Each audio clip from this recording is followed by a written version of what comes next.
Graça e paz, meus queridos irmãos, irmãs, amigos, ouvintes da Palavra de Deus.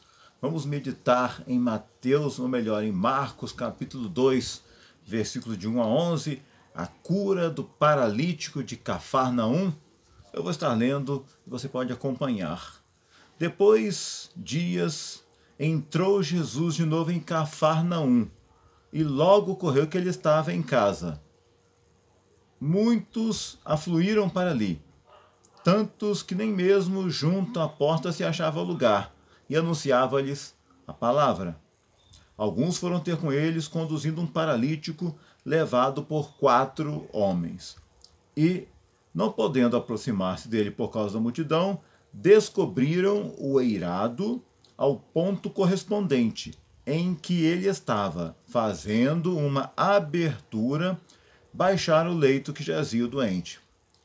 Verso 5. Vendo-lhes a fé, Jesus disse ao paralítico: Filhos, os teus pecados estão perdoados.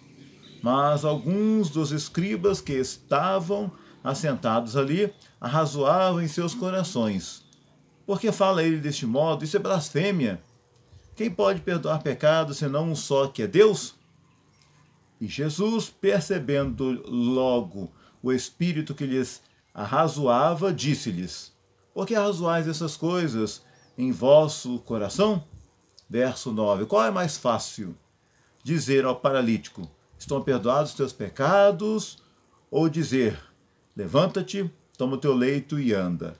Ora, para que saibais que o Filho do Homem tem sobre a terra autoridade para perdoar pecados, disse ao paralítico: Eu te ordeno, ou eu te mando, levanta-te, toma o teu leito e vai para a tua casa. Então, para terminar no verso 12, ele se levantou e no mesmo instante, tomando o leito, retirou-se à vista de todos, a ponto de admirarem todos e darem glória a Deus, dizendo: Jamais vimos coisa assim. Amém? Glória a Deus. Vamos estar orando. Senhor Deus e eterno Pai, tua palavra, Pai, está aberta, foi lida, que ela venha falar ao coração de cada um que vai ouvir, Pai. E eu me coloco humildemente como instrumento nas tuas mãos, para ser canal de bênção e falar aquilo que tu queres. É a minha oração que eu faço em nome de Jesus. Amém e amém. Meu querido, a história desse paralítico, que foi levado até a presença de Jesus por 4 homens, acontece na cidade de Cafarnaum. Cafarnaum vem do hebraico Nushum, que significa aldeia de Naum. Era uma aldeia de pescadores, esta aldeia. E essa aldeia ficava às margens do Mar da Galileia. A gente vê citar algumas vezes aqui o Mar da Galileia na Bíblia. Esse grande lago, aproximadamente de 21 quilômetros de comprimento por 12 de largura. E a atividade comercial ali naquele local, o que gerava muito lucro ali era a pesca, meu querido, minha querida. E Jesus chegou, junto com alguns seus discípulos, morou em Cafarnaum, com Pedro, Tiago, João e André. E eu quero listar aqui para vocês também, para vocês refrescarem a mente de vocês. O que mais que Jesus fez em Cafarnaum? Curou só esse paralítico? Não. Cafarnaum era a casa de Pedro. Mateus 8, versos 5 e 14. Em Cafarnaum, Mateus dizia ser a cidade de Jesus, que cura o paralítico, que é o texto que nós estamos lendo. Curou também o servo de um centurião, lembram? O servo de um centurião, e curou a sogra de Pedro, capítulo 8 de Mateus, de 5 a 15. Em Cafarnaum ele chama Mateus, que era cobrador de impostos, para ser um dos seus discípulos, para ser pescador de homens. Mateus 9:9. Em Mateus 9, 27 a 33, ele cura cegos, expulsa demônio, também em Cafarnaum. Cura a mão mirrada de um homem no sábado e é criticado pelos escribas e fariseus, em Mateus 12, de 9 a 13. prega o sermão dizendo que Jesus é o pão da vida. E aquele que se alimenta do pão da vida não terá fome. João 6, 22 a 65. E também ele concorda em Cafarnaum em pagar impostos, dizendo a Pedro que tirasse o dinheiro da boca de um peixe, tirasse a moeda da boca de um peixe. É onde ele diz, dai a César o que é de César e a Deus o que é de Deus. Mateus 17, 24 a 27 conta essa história. São fatos, acontecimentos, meu querido, que se deram na cidade de Cafarnaum. E esse aqui foi mais um. Só que para que esse paralítico recebesse a cura, os seus 4 amigos tiveram alguns obstáculos. O primeiro obstáculo deles, nós vemos aqui no verso de número 2, diz que eles chegaram, mas muitos afluíram para ali, tantos que nem mesmo junto à porta achava-se lugar.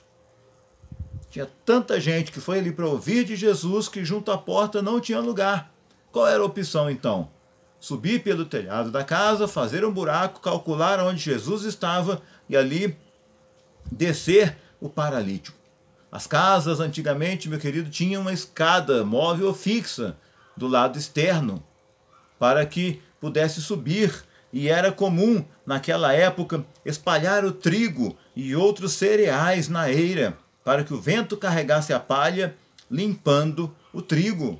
Era costume daquela época fazer isso no telhado das casas. Ruth, capítulo 3, a gente vê acontecendo essa história. Mas esse telhado, meu querido, era baixo. Tinham caibros de distância de 1 metro um do outro. Transversal aos caibros, eram colocados ramos cobertos por um reboco e barro. Assim que era a cobertura das casas antigamente, meu querido, minha querida. Então não deve ter sido fácil para eles, já vindo, quem sabe, de um lugar distante, cansado, ter que subir sobre uma maca, quem sabe, improvisada, o seu amigo, e calcular ali o local onde Jesus estava e descer até Jesus. Lembrando que também eles estavam quebrando um paradigma da época, uma ordem da época que não podia interromper o que Jesus estava fazendo, onde Jesus estava. E ali eles quebraram esse paradigma, desceram ali. Descobriram o eirado, diz o verso de número 4, no ponto correspondente onde Jesus estava. E ali, como nós dissemos, várias pessoas foram para ouvir Jesus. Pessoas buscavam Jesus para onde ele fosse naquela época, no Novo Testamento, nos Evangelhos, a gente vai ver narrando isso. E ali tinha vários grupos de pessoas, meu querido, minha querida, em torno do Mestre. Pessoas que tinham em seus corações intenções diferentes. E eu creio que hoje, na igreja, se não tomarmos cuidado, tem pessoas que vão na igreja com intenções diferentes. Houve, e tinham ali aqueles que foram para ouvir a palavra de Deus. Queria ouvir algo que satisfazesse as suas necessidades, que fortalecesse a sua vida. Esse deve ser o nosso desejo, ao ir à presença de Deus, ao ir até a casa do Senhor para adorar, ir com fome e sede da palavra de Deus, para guardar em seus corações. Haviam aquele ali que estavam ali também porque foram convidados por alguém, convidados por amigos, parentes e familiares. Mas também estava ali aqueles que estavam só para criticar Jesus, só para ver se Jesus errava em algo para poder ter com que acusar Jesus. Os escribas, no verso de número 6. Por que ele fala desse modo? Isso é blasfêmia. Quem pode perdoar pecados é somente Deus. Eles estavam ali no intuito de acusar Jesus, como várias vezes faziam os escribas e os fariseus. E eu e você, meu irmão, qual é o que nos move a estar na presença do Senhor, a estar na casa do Senhor? Estar ali com sede e fome da palavra de Deus, querendo aprender cada vez mais, querendo crescer não só na graça, mas no conhecimento? Ou estamos ali muitas vezes na igreja religiosamente, só para observar se algo vai sair de errado, vai ali simplesmente por ir e não está concentrado no culto, na palavra que é ministrada e, consequentemente, sai dali vazio. Sai dali do mesmo jeito que entrou. Ao chegarmos na presença de Deus, temos que sair diferente de como chegamos, meu querido, minha querida.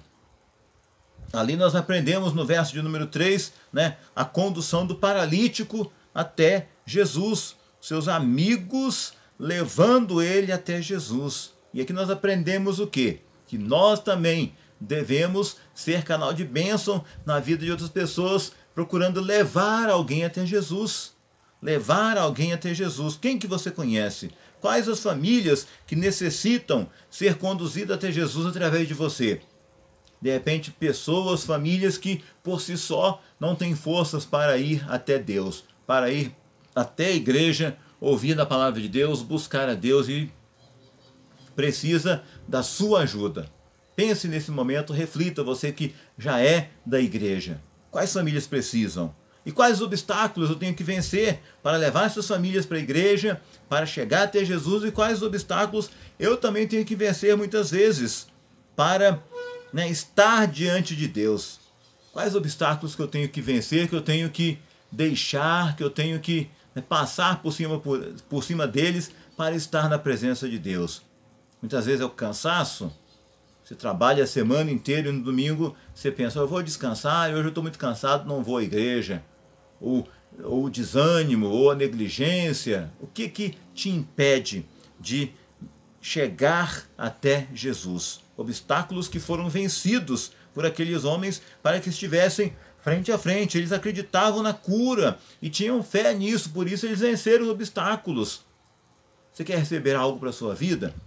Tenha fé e vença os obstáculos para chegar até Jesus, meu querido, e receber a bênção. Porque na presença de Jesus, há poder. Há poder. Na presença de Jesus, há poder. E aqueles homens criam nisso e chegaram até Jesus. Por quê? Por causa da fé deles. A gente aprende aqui uma fé extraordinária e uma fé persistente. Essa tem sido a sua fé? Eles estavam determinados a não voltar para trás, é o que a gente vê. Eles não desanimaram, a casa está cheia, não tem como entrar, vamos voltar para trás. Não. Qual a nossa opção então? O que nós podemos fazer para que o nosso amigo chegue até Jesus e seja curado? É subir o telhado pela escada e abaixar até onde Jesus está? Vamos fazer. Eles estavam determinados a não voltar para trás.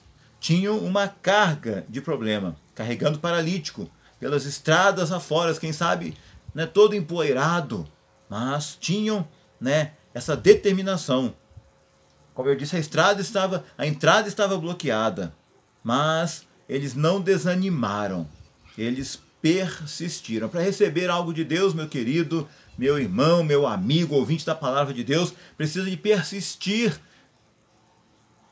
ao lado de Jesus para você receber algo dele. Porque a fé era a fonte da persistência. Sua fé em Deus, meu querido, motivou-os a superar a barreira. É assim que deve ser a nossa vida. A nossa fé tem que nos motivar a superar as barreiras para receber algo de Deus. Porque a fé produz perseverança, diz Tiago 1:3. Olha só, acompanha comigo. Tiago 1, versículo 3, vai falar que a fé produz perseverança. Sabendo que a aprovação da vossa fé, uma vez confirmada, produz perseverança. Está sendo provada a sua fé? Persevere até receber a vitória. E quando Jesus viu ali a fé deles, a fé dos 4 amigos, e eles mantiveram a persistência, no verso 7 e 8 a gente vê isso, a persistência deles e a persistência também do paralítico, de chegar até Jesus, meu querido. Se sua fé for verdadeira, a gente aprende aqui, você nunca vai desistir, porque você sabe que Deus não desiste de você. Nós é que às vezes desistimos de Jesus, nós é que às vezes nos afastamos de Jesus, mas Jesus não se afasta de nós. Ele continua lá do trono da glória com seus braços abertos para te abençoar, para te ajudar, para te socorrer. Nós é que muitas vezes nos afastamos, nós é que muitas vezes, diante dos obstáculos, deixamos a nossa fé esmorecer, deixamos a nossa fé acabar, apagar. Cuidado com isso, meu querido, minha querida. Fé sem ação é morta. A fé significa você vai agir, você vai se locomover, você vai fazer algo para chegar até a presença de Deus e receber, e não somente pedir, mas ir até onde Deus é adorado, é cultuado, que é nas igrejas, nos templos. Alguém disse certa vez, vencedores nunca desistem. É verdade. Mas desistentes nunca vencem. O vencedor, ele não desiste. O objetivo dele é vencer, então ele não vai desistir. Mas quem é desistente nunca vai vencer. No primeiro obstáculo, se você desiste, você não vence, você não recebe a vitória.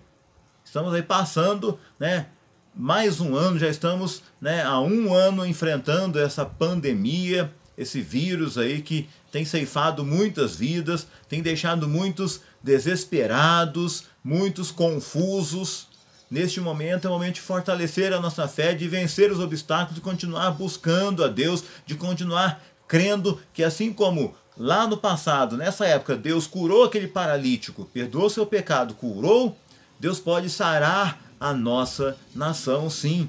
Ou o problema que você estiver enfrentando, de repente você está enfrentando alguma luta na sua família, de enfermidade física, problema, quem sabe, de relacionamento, problema financeiro, quem sabe é porta de emprego, quem sabe é um filho que você tem clamado a Deus para que se liberte do vício, quem sabe é o casamento. Eu não sei, meu querido, mas seja persistente. Mantenha sua fé viva, acesa em Cristo Jesus. Não desista. A gente aprende aqui, de acordo com o pastor Russell Shedd, na sua Bíblia de comentários, ele fala aqui nesse texto da fé individual e da fé coletiva. A fé individual, onde o paralítico reconhece no pecado a raiz do seu problema. Quando Jesus fala para ele, perdoados estão os teus pecados, ele reconhece o pecado dele. E ele é perdoado. E aí, perdoado o pecado, a fé dele leva ele a obedecer a Cristo. Levantou, tomou o seu leito e saiu andando. Vemos também a fé coletiva, onde os companheiros ali, os amigos, mostraram fé no Senhor e amor por aquele seu colega, seu amigo. E assim nós devemos demonstrar também, coletivamente, amor pelas pessoas carentes, demonstrar fé. E a fé resulta, como eu disse, numa ação. Qual que era a ação? Subir pelo telhado, meu querido, minha querida. E Cristo recompensa, Cristo vai galardoar, recompensar a fé sua, operando o milagre de perdão e cura. Se você procurar persistir, procurar vencer os obstáculos, meu querido, minha querida. Mas também tem uma terceira fé que o pastor Russell Shedd não cita aqui, mas eu coloco, nós devemos ter muito cuidado com isso, que é a fé de segunda mão. Mas como assim, pastor? Fé de segunda mão é você não tem fé própria e apoia-se na fé de alguém da sua família. Eu vou apoiar, meu pai é da igreja, eu vou apoiar na fé do meu pai. Não, meu querido, salvação é individual, você precisa ter a sua fé, fortalecer a sua fé, ter a sua experiência com Deus, ter a sua intimidade com Deus. Na fé do meu pai, na fé da minha mãe, o casal, quem sabe, na fé do meu esposo, que é mais firme na igreja, que busca mais. Eu vou na igreja por ir, mas meu esposo busca mais, eu vou fortalecer a minha fé. Eu vou me apoiar na fé dele, fé de segunda mão. Cuidado, meu querido, cuidado com este tipo de atitude. E nós vemos aqui, nós aprendemos aqui no texto que ele primeiro, para ser curado, ele foi perdoado. Mas aí nós aprendemos também, como você pode perguntar então, pastor, o que eu posso fazer para ter essa fé persistente, o que eu posso fazer para fortalecer a minha fé? Vou listar algumas coisas aqui. Manter contato com a Bíblia todo dia. Você se alimenta todo dia? Almoça, janta, toma café? Assim é o nosso alimento espiritual, precisa ser todo dia. Separe um tempo para buscar a Deus. Não pode de manhã, que tem que levantar cedo para ir trabalhar. Faça isso no fim do dia, quando chegar em casa. Ou se puder, como orientava sempre a nossa diretora de seminário, quando a gente fez o curso de teologia para ser pastor, o dia é corrido, coloca esse programa de levantar, quem sabe, meia hora mais cedo, e aí você vai ler a Bíblia, vai orar antes de fazer os seus afazeres, antes de trabalhar, antes de cuidar da sua casa. Nós precisamos, para fortalecer a nossa fé, manter contato com a Bíblia todo dia. Orar sem cessar, e a orientação bíblica, o apóstolo Paulo fala isso deve ser uma constante na vida do cristão. Fazer a vontade de Deus, renunciar-se a si mesmo, colocando-se à disposição do Senhor, é outra coisa. Procurar fazer a vontade de Deus, fugir do mal ou da aparência do mal.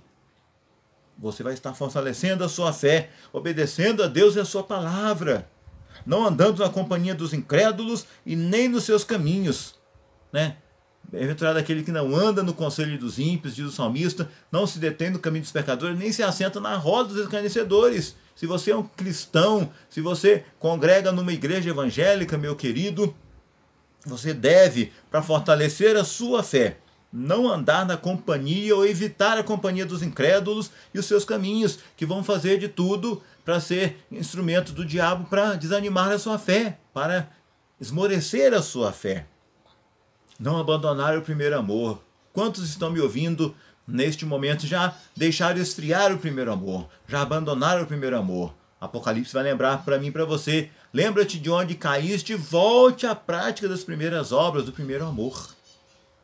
Não andar, andar como filho da luz é outra orientação que Paulo vai lembrar lá em Gálatas. Antes nós éramos trevas, agora nós somos filhos da luz, devemos andar como filhos da luz. E não deixar de ir às reuniões, não deixar de congregar, como orienta Hebreus. Muitos pensam, eu consigo fortalecer a minha fé em casa, eu consigo buscar em casa, acaba se acomodando. Cuidado, meu querido, cuidado. Se você puder ir à igreja congregar, vá buscar a Deus, vá buscar a Deus. Mas temos que ter outro cuidado aqui, não só fortalecer a nossa fé, mas cuidado com a paralisia espiritual. Como assim, pastor? Paralisia espiritual? Eu estou bem fisicamente, eu me movimento para lá e para cá, eu levanto, sento, faço minhas caminhadas, meus exercícios em casa, mas e espiritualmente? Se não tivermos cuidado, podemos nos paralisar espiritualmente. Você pode perguntar assim, por que Jesus perdoou os pecados primeiro para depois curar aquele paralítico? Que o pecado, meu amado, nos paralisa.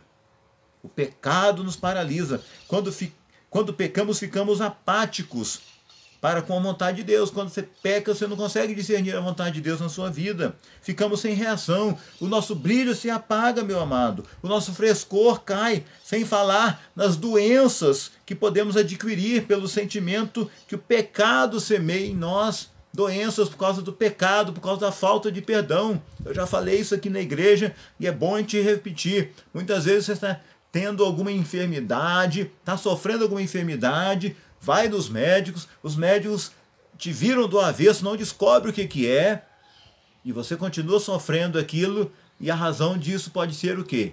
O pecado, guardado lá dentro do seu coração, o pecado não confessado, mágoa de alguém, ódio de alguém, falta de liberar perdão. Faça isso para você ver, se for o caso na sua vida que está me ouvindo, tiver que liberar perdão a alguém, porque com isso você está paralisado espiritualmente, e aí você é curado. Eu já ouvi testemunhos nesse sentido, de pessoas que por causa do pecado, da falta de perdão, médico nenhum descobriu o que era. E aí quando a pessoa resolve buscar a direção de Deus, ir liberar perdão, ela é curada daquela enfermidade. Mas cuidado com o pecado, que o pecado nos paralisa, meu amado. Jesus quer perdoar o nosso pecado, sim, como perdoou daquele paralítico. Precisamos ser libertos do pecado, do cativeiro, da morte. Mas, para isso, só Jesus pode fazer isso. O perdão é o ponto de partida para a cura.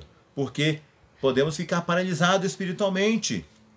Rejeição, frustração, amargura, ressentimento, raiva, o ódio, a autoestima muitas vezes baixa, espírito de inferioridade, fracasso. Nada dá certo na minha vida, sou sempre um fracassado. Cuidado, né? Paralisia espiritual, derrota, impotência, sentimento de culpa, pecado, né? Faz isso, sentimento de culpa, quando você não confessa, não reconhece o seu erro. Preguiça, vida sem alvo, vida sem sonho, sem esperança. O que eu vou fazer da minha vida nessa pandemia? Como é que, né? Quem sabe alguém está ouvindo essa mensagem, eu perdi o emprego, o que vai ser da minha vida agora? Né? Corre atrás, reinvente, mas não perca o objetivo, o sonho. Isso é paralisia espiritual. Muitos paralíticos espirituais, meu querido, se não tomar cuidado, preste bem atenção nisso, precisam de muleta espiritual para andar. De um amigo, de bajulação, precisa de elogio, porque a paralisia espiritual nos impede de muitas coisas. Aquele homem não podia andar.